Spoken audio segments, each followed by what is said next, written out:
Hey everybody, it's Chris. If you're a sports fan like me, or you're just a fan of a great story, you gotta check out Press Box Access, a sports history podcast hosted by Todd Jones.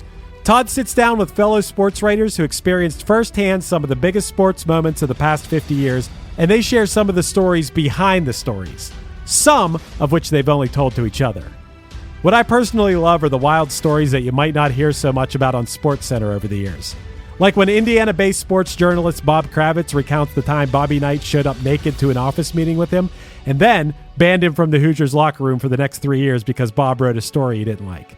Or when Alexander Wolf tells the story about going out on the town in Chicago with Dennis Rodman and Carmen Electra in the middle of a Bulls playoff series.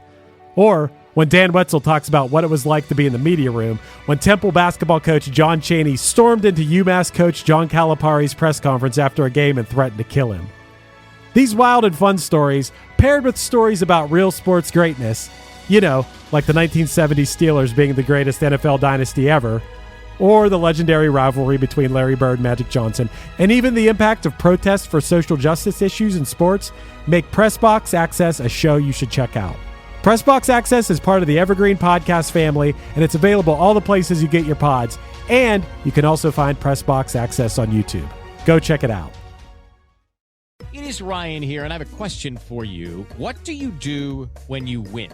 Like, are you a fist pumper, a woo-hooer, a hand clapper, a high-fiver? I kind of like the high-five, but if you want to hone in on those winning moves, check out Chumba Casino. At ChumbaCasino.com, choose from hundreds of social casino-style games for your chance to redeem serious cash prizes. There are new game releases weekly, plus free daily bonuses, so don't wait. Start having the most fun ever at ChumbaCasino.com. No purchase necessary. VGW. Void where prohibited by law. See terms and conditions. 18+.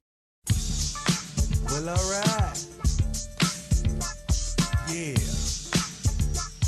You know, ever since I turned pro in 1989, when I signed the dotted line, it was strange. Those things changed for the better and for the worse. It's Super Bowl week here at One Hit Thunder, and to celebrate, we're playing fast and loose with the term hit, so we can discuss multi-sport athlete turned musician Deion Sanders and his 1994 single, Must Be the Money. If you were a sports fan in the 90s, you knew how electrifying primetime was on the field, but did he match that intensity on the mic? Hammer seemed to think so, even if the public at large didn't necessarily agree. Stay tuned so you can, at the very least, be impressed with Neon Deion's sports accomplishments.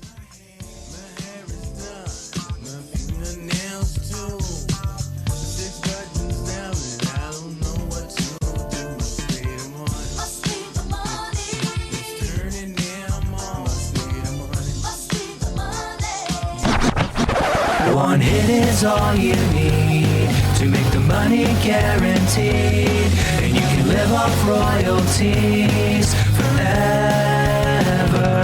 And it makes me wonder, is it just a wonder, or is it one hit thunder? Matt, it's Super Bowl week. I know you're excited, and I'm also excited to hear what your relationship with Deion Sanders is. And is it this song that we're talking about today? Chris, you know, if I did want to give myself extra editing work, I want to say this right out the gate. Most people know that we do a lot of early pre-recording on our show. We like to have a nice, evergreen back catalog. I almost wanted for the TikTok for us to talk about what teams we're playing in the current Super Bowl while blocking our mouths, and then we'll just add the team I really think the Bulls are going to win the Super Bowl. Exactly. Here's the thing with Deion Sanders. Obviously, I have never been a sports kid, but there are obviously certain people who are so famous that I just know their name. I have known the name of Deion Sanders as long as I can think of. Same with Michael Jordan. Growing up in Philly, a name like Mike Schmidt was a name that I just knew I knew a lot of the Phillies of the 90s pretty well, like John Kruk. But John Kruk, yeah. How about Allen Iverson? Yeah, Allen Iverson. There was those names that you couldn't escape. Deion Sanders was absolutely one of them. A person whose name is probably going to come up more than once in this episode, Shaquille O'Neal. Another athlete turned musician. How about Bo Jackson? Was Bo Jackson a name you knew? I feel like that's a name I know more now. Listen, because Also, like the world of podcasting, there are so many podcasters I like who also like sports. So like I'll hear them reference sports stuff, and I'll be like, okay, I've got that. But I don't know. It's the same with, I would say the flip side would be like, you don't really watch wrestling, but you know who like Hulk Hogan and Macho Man Randy Savage is because they were, or you know who John Cena is. You know, like it's just like some of these people become so famous and become known for so much more than just the fact that they are this one particular thing. Right. And Sanders was one of those. I know that he was famous for his like touchdown dance celebrations, and that maybe, I don't know, maybe that's is that all a connection? you know about him? You just know his touchdown dance celebrations? He did some. I couldn't even tell you what teams he played for. I know that when doing research for this was an interesting thing. I did know that he played baseball and football. Yeah. And that's I did why not I asked know you if you knew who Bo Jackson was, because Bo Jackson did that too. I did not know that he is the only player to win a Super Bowl and a World Series in their career, and that in 1992 he became the only person to hit a home run and score a touchdown in the same week. It's crazy. That's crazy. To think that he played for two different teams simultaneously like that, I don't think you could even let that happen in 2023. Yeah, Bo Jackson did it as well, and we'll get to that. But I want to give you a background on how incredible Deion Sanders really was. In high school, he went to high school in Fort Myers, Florida. He was a letterman and all-state in football, basketball, and baseball. In 1985, he was named to the Florida High School Association All-Century Team, which selected 33 players in the 100-year history of high school football in Florida. He's one of those 33 players. So, Jesus. Okay. You're going to say Jesus a lot in here when I tell you this stuff. He was picked by the Kansas City Royals in the 6th round of the 1985 draft, right out of high school. The Kansas City Royals are a baseball team, Matt. But he didn't sign with them. He wanted to go to college. He went to Florida State, where he played football, baseball, and ran track. He started for Florida State in the secondary as a freshman. He played outfield for the baseball team that finished 5th in the nation, and then he helped lead the track and field team to a conference championship as a freshman. Jam. In college, he was the 2-time consensus All-American cornerback in 1987 and 1988. He intercepted 14 passes in his college career, including 3 bowl games, and he managed to return 1 interception for 100 yards for a touchdown, breaking the interception return record when he did that. Okay.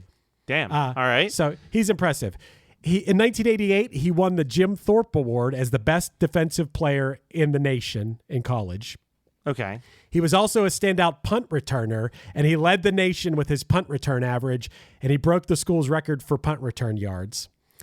His batting average in baseball in college was .331, and he stole 27 bases. And then on May 16th of 1987, he played in the conference semifinal baseball game. Then he ran the 4x100 relay with the track team. Then he returned to play in the baseball championship game against Cincinnati. The Florida State track team won the conference, and the baseball team won the championship. Holy hell. Chris, that's just college. Let me ask you a question then. To bring it back to this episode for a second. So does that mean that primetime is the only thing that he wasn't like the best of the best at doing at this point in his life? Like, this album made no ripples at all when it came out. I mean, it was a little bit later, but he was already prime time. He got that nickname from a friend. You know how he got that nickname? How? So his friend that he ended up going, I don't think he went to college with him. I think it was in high school, but this dude was a college football player. I actually have his name. Let me give him credit. Oh, he was a Florida Gators defensive back, Richard Fain. They would play pickup basketball games together during the prime time television hour. And that's where his friend gave him the nickname Primetime. He's also known as Neon Deion. I was going to ask, I thought I saw the words Neon Deion a few times. Was that just for the clothing? Like, did he wear like really flashy, flamboyant colors or something? All right. No. Never mind. I don't know. I don't know where that one came from. I think it's just because it rhymed. Makes sense. Okay. So now let's get into his professional career, because this is going to lead to his musical career. He was drafted by the Yankees in baseball in 1988. and then he made his Major League Baseball debut in May of 1989. In 1989, at the NFL Scouting Combine, do you know what the Combine is, Matt? Is that like, I don't know. I know that there's like the football draft. Is that where the draft happens? Before the draft, where all the players who are going to get drafted or want to get drafted, most of them go to this thing where they can do all kind of skills competitions and okay, they're kind of just like I hate to put it in this, but it's like being like a show dog essentially. It's like, all right, who are the people that we want to bring in to show to the other people? Yeah, right. Okay, that makes sense. And it's like an audition. And it's not the end all be all, because players could have a bad combine and be an amazing player. It doesn't always work that way. But at the combine, Deion ran a 4.27 40-yard dash. That is insane. You know, it's something I've never done. I want to see what my 40 time is. I don't know what my 40 time is, because these dudes that run 4.2s and 4.3s, that's so insanely fast. Like, I don't even know how to put it in words how fast I feel like that you're is. saying words I don't understand, which means that possibly listeners don't. What is a 40 time? Yeah, how much time it takes you to run 40 yards. Okay. So gotcha. Running it, like, you'll hear the best, like an awesome 40 time is a 4.440. That's 4.4 seconds you ran 40 yards. So like 10 yards a second, essentially. Yeah, 10 yards a second, which is crazy. And he did 3 point something. 4.27. Oh, 4.27. You're talking about fractions of a second, difference, but it makes all the difference. So after that combine, he was the 5th overall pick in the NFL draft by the Atlanta Falcons. When he was in the NFL, he ran back his second ever punt for a touchdown in the second attempt of his first game. Yeah. Okay, I even know that that's a big deal. Yeah. Yeah, right. And then, like you said, during the 1989 season, he hit a home run and scored a touchdown in the same week, becoming the only player ever to do that. He's also the only person to play in both a Super Bowl and a World Series. Yeah. And I think he won both of them. That's correct. Yeah, that's insane.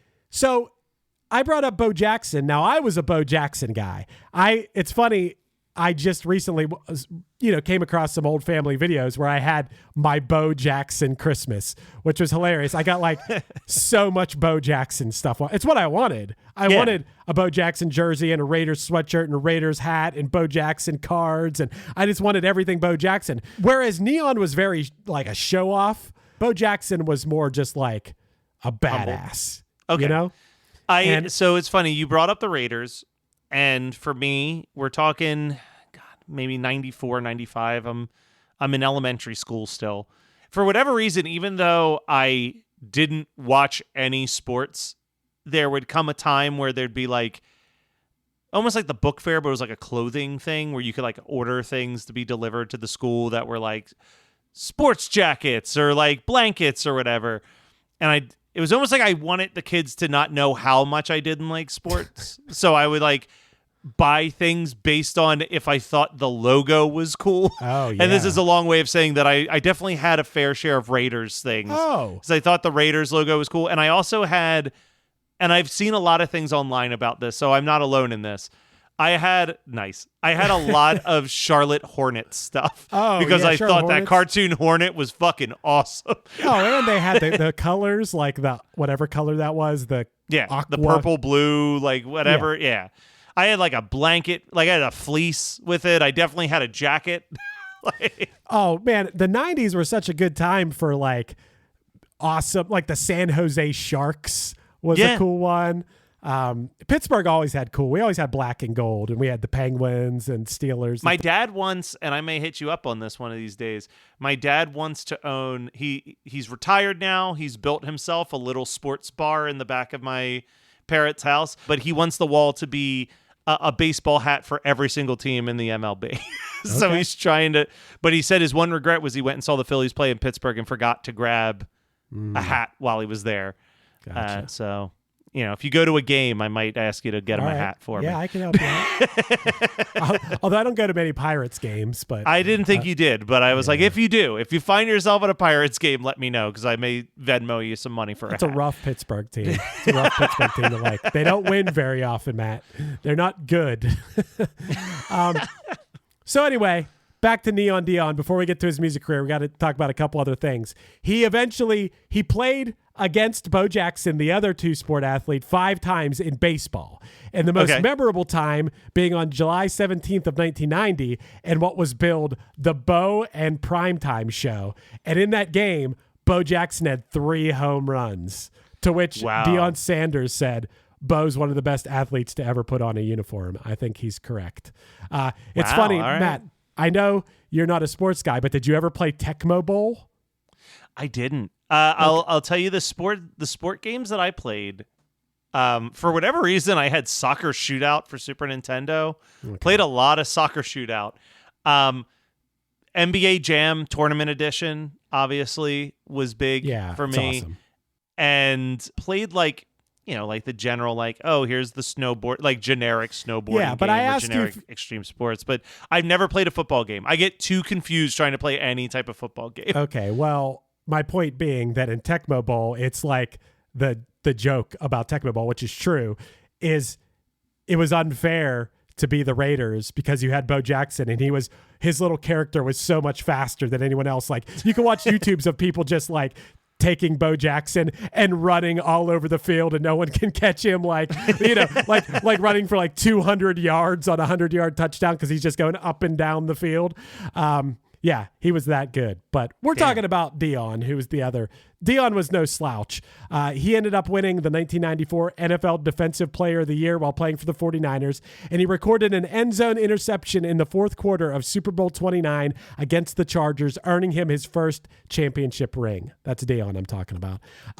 He then signed with the Cowboys in 1995, making him the highest paid defensive player in the NFL at that time. And he went on to help the Cowboys beat the Steelers in Super Bowl 30. So it's back-to-back Super Bowls he won. I know you know Deion as like a celebrity. He's known for his bandana, and he's known for high-stepping into the end zone, followed by his touchdown dance celebrations. Now, I feel like nowadays every team has like entire team touchdown celebrations and stuff, but this still was at the time where players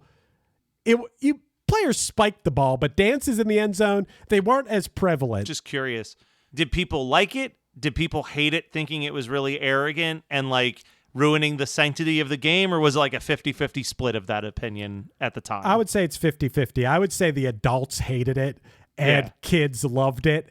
And I think players realized more and more over time that dancing and making yourself into a personality helped you land more endorsements and made you more well-known, and it just meant more money, And it's almost like you talked about wrestling. It's like you want people to know, it's the guy who does the crazy dances. It's the guy who does whatever, and it's a huge part of the game now. Yeah, no, 100%. It's an element of you have to present yourself as larger than life. I think that there's an element of why baseball is always kind of dipping in popularity is that there really isn't any like superstar baseball player right now that like is as known and beloved as like the fact that I know at least one or two like football players just based on who do how you much know coverage. We're recording this in 2024. Who are current football players that you know who they are? I know the Kelsey brothers. Sure, I know that there's them. I know Hurts. That's somebody, right? Yep.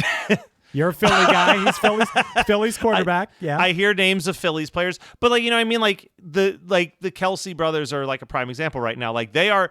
Obviously, Taylor Swift is helping out a little bit there, but they are like superstar status right now. Like there's documentaries about them and this, that, and the other thing.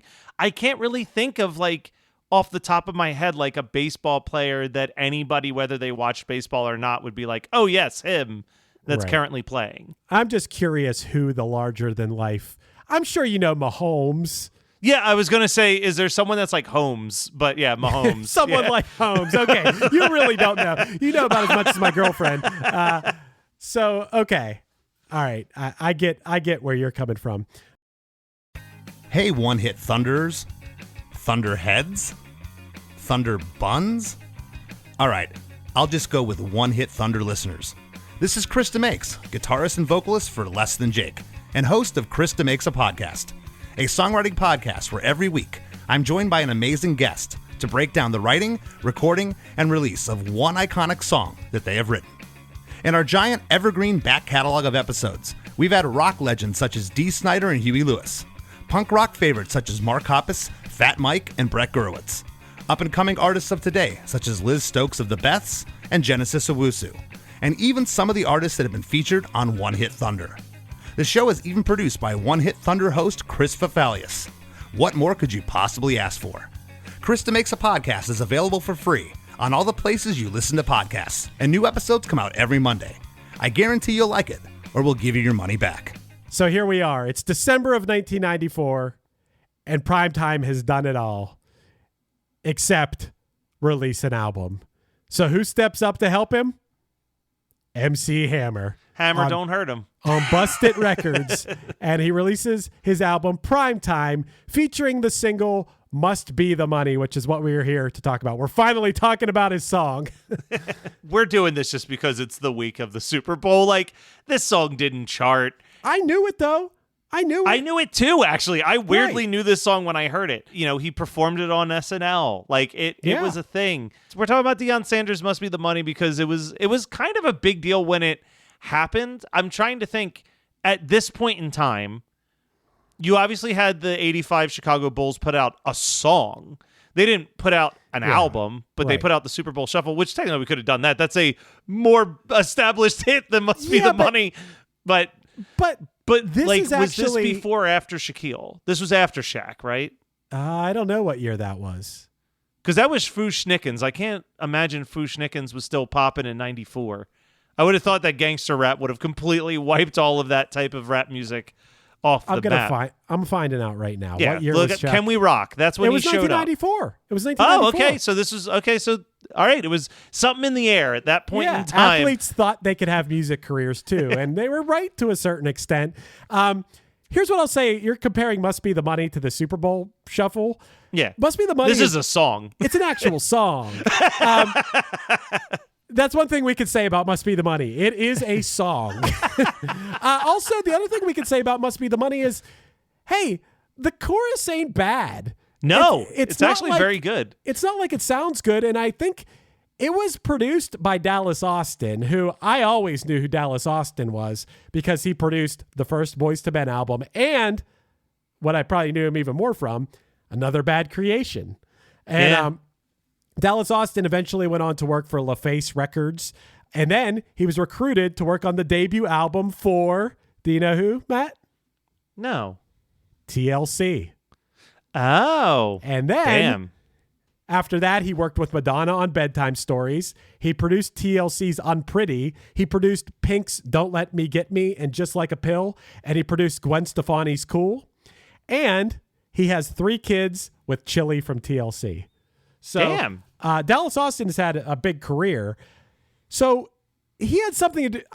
To be honest, there were a couple other people listed as producers on this album as well. He was the first person listed. I tried to see who produced individual songs, so there is a slight chance. But this sounds good, so I kind of think it's probably Dallas Austin.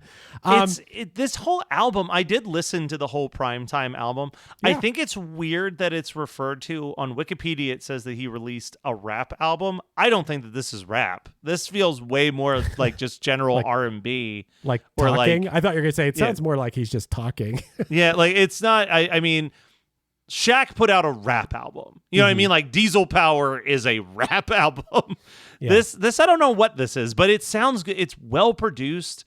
And like I think my favorite thing about this Deion Sanders story is like this album came out, did not do well, didn't chart at all, singles barely made a blip. He goes on SNL, he performs 2 songs off of it, still no movement. Shows up in some MC Hammer music videos, and then even does another song with MC Hammer for, of all things, the Street Fighter soundtrack. Yeah, why not? I just look. I say this is a guy who is, one of the greatest athletes ever in his prime, hence the name Primetime, and he's just like, I can do it all. I'm going to do it all. I'm going to do music too. Why not? And he did it. And it's not very good. Like, it's all right. He got the right people around him to help him make something that sounds good. The only thing that doesn't sound good are his parts. When his verses are very bad. Well, let's talk about the verses real quick. Why not? Sure. So the first verse, he says, ever since I turned pro in 1989, when I signed the dotted line, people's strange, 'cause things change, for the better and for the worse. So I called my mama, and she said, baby, must be the money. The money. Must be the money. Then he goes on, says, I've got people wanting to be my friends, people I never knew, people I never thought about associating with. I don't know what it is. Talk to me. Check it out. Diamond Rolex with gators on my feet. Got 2 pairs for every day of the week. My hair done, my fingernails too. 6 buttons down. Don't know what to do. Must be the money. I love the idea of being just at the top of your game or whatever and making a song about how much money you have. And then poor people going out and spending their money to get an album of a guy singing about how much money he has. Listen, look, I'm going to say something really controversial for a second. I don't think that there is anything different on this song that you couldn't find on, say, Juicy, Sure. or Mo Money, Mo Problems by Notorious B.I.G. Right, yeah. like it is a thing. Hey, I used to be poor. I've got money, but the money's led to some problems too. I mean, it's all there. It must be the money. All right, so it keeps me looking calm. It's got me rolling on strong. Limousines in first class I fly. I'm living large, and I can't deny a drop top Benz when I'm with my lady friends. My truck's 6'4" with my homies making ends. Must be the money. Must be the money. Deion. Must be the money. And then I think this is the last. Oh, no, there's still more verses. There's so many lyrics to this song. So many lyrics. So many All right. ways to tell people how rich you are. These women fall in love. Must be the money. When I'm kicking it at the club. Flashing lights on the dance floor. The DJ says my name as I make my intro. The place is packed. Nowhere to find a seat. But I'm prime. Don't worry, because I'm sensing VIP. Must be the money. I got so many jewels. 26 with all this so loot. many jewels is probably the best line. 26 with all this loot to afford the way I live. When the players' ball is at my crib, and if I make a better mansion on my land, pools, jacuzzis, and my neighbors can't stand, the way I live is oh so fat. I got 2 ladies, and prime time is all that. Oh, wait, that's the best line. The way I live is oh so fat. I got 2 ladies, and prime time is all that. It's so funny, like, this is the best he could do on these verses. I don't know. It's wild. Yeah, and this is his outro. Come on, ladies, sing my song. Or sorry, I can't go wrong. Come on, ladies, sing my song. The first thing people say is, Prime, don't let money change you. Don't let money change you. I said, hey, don't let money change you. Because personally, I've got to change my wardrobe, my phone number, my address. Hey, my snakeskin shoes ain't going to change into gators, and my library cards aren't going to change into credit cards. You know what I'm saying? Don't let the money change you. To which I don't know what you're saying, actually. Has the money changed him? Has the money not changed him? What's the I don't verdict know. here? I think the money may have changed him, honestly. I think the money may have changed him a little bit. Or maybe he's always been prime time. Maybe that's the point. Yeah, I don't know what the he's point been prime is here. time since the day he signed. He's been prime time since the day he popped out into this world. That's right. And Chris, I think we could probably bypass the Thunder Blunder side of things because can we? I mean, obviously the song is a blunder, but who are we to tell Deion Sanders that he's anything but thunder? Did you listen to his other single, Prime Time Keeps on Ticking? I absolutely did. This was better. Must be the money was better than Prime Time Keeps Ticking. For anyone listening, Prime Time Keeps on Ticking does an interpolation of Time Keeps on Ticking. Yeah, it's fly like an eagle by Steve Miller. Yeah. Hey, but in the first line of that song is playing 2 sports, not taking no shorts. Mess around, you might catch me on the basketball court. I love that I love his music career is just him talking about his sports career. It is. I would look. You know how I would love this album is if the Deion Sanders athletic career didn't exist, and it was just a guy who made an album about how good he was at sports and how rich he was. Then if that was the case, this might be one of my favorite albums, because I kind of want to make that album now. I want to make an album where I brag about how much money I have and how good I am at sports. Maybe it's time for the world to come out of retirement and put out another EP about how good you are at sports and how much money you have. That would be awesome. Catch me on the deck hockey court. I'm at least the 14th best player out there. and I'm definitely, I got 100 air. I got hundreds in the bank. Deion, he appeared in Hammer's Too Legit to Quit music video. And his alter ego Primetime, I didn't know it was his alter ego, but it showed up in Hammer's Pumps in a Bump music video. Yeah, the Pumps in a Bump video. The controversially banned for being too sexy video. Well, he Pumps made in a Bump. I wonder, he might be in the second one that wasn't as sexy. Maybe. That's possible. And then, Straight to My Feet also came out at that time. Yeah. Street Fighter soundtrack. Right. And that featured Sanders on that. And that song charted at 57 in the United Kingdom. Yeah. I don't know why the people in the United Kingdom like this Hammer and Deion Sanders so much. Collab. Yeah. Anyway, in 1995...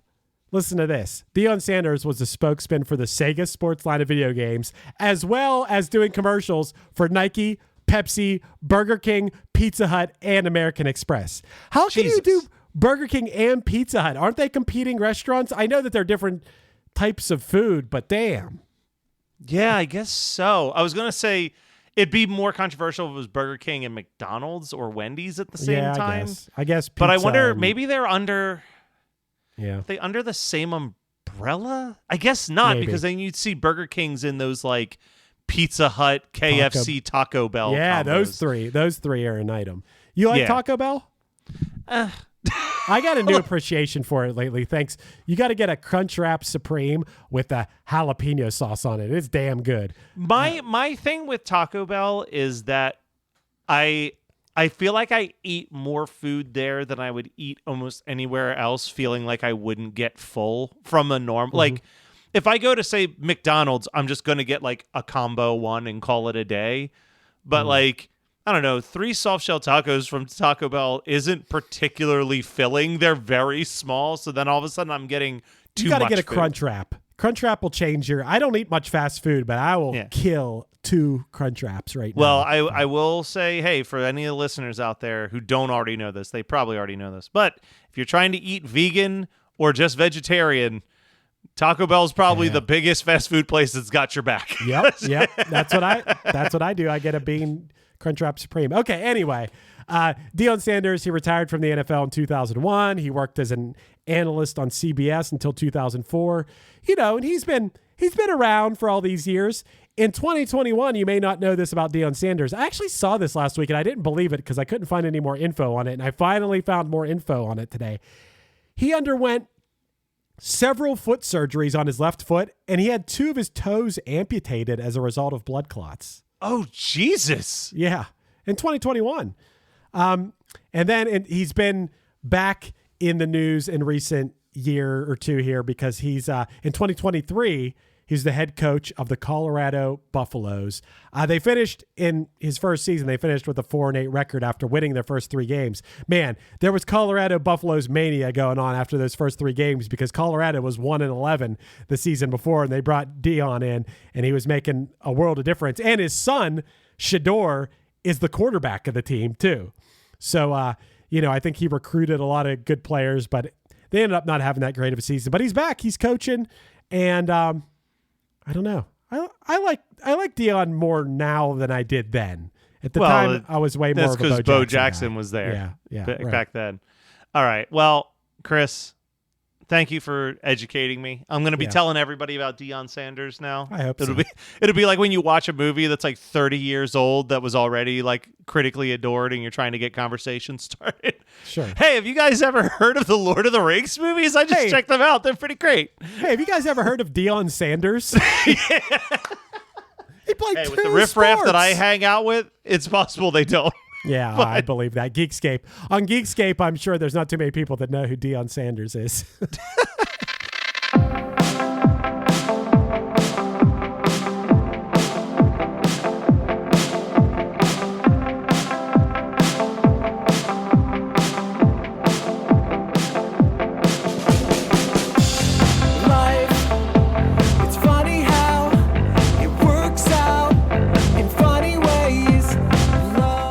Been One Hit Thunder. One Hit Thunder is hosted by Chris Fafalios of the band Punchline and produced by Matt Kelly of Geekscape.net. Underneath me, you're hearing Now I See off the Punchline album Thrilled. Be sure to visit punchlinemusic.com for any upcoming news about the band.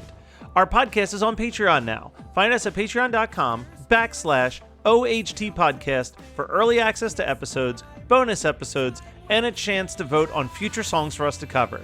Be sure to rate, review, and subscribe to us on any podcasting app, and tune in next week for more One Hit Thunder.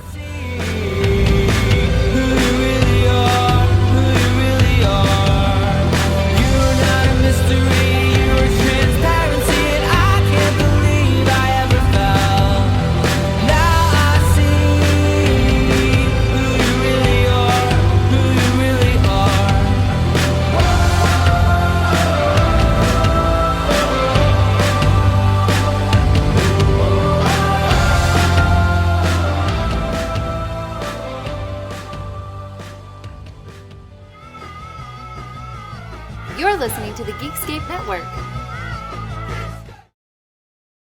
Step into the world of power, loyalty, and luck. I'm gonna make him an offer he can't refuse. With family, cannolis, and spins mean everything. Now, you wanna get mixed up in the family business. Introducing The Godfather at ChumbaCasino.com. Test your luck in the shadowy world of The Godfather slot. Someday, I will call upon you to do a service for me. Play The Godfather, now at ChumbaCasino.com. Welcome to the family. No purchase necessary. VGW Group. Void where prohibited by law. 18+. Terms and conditions apply.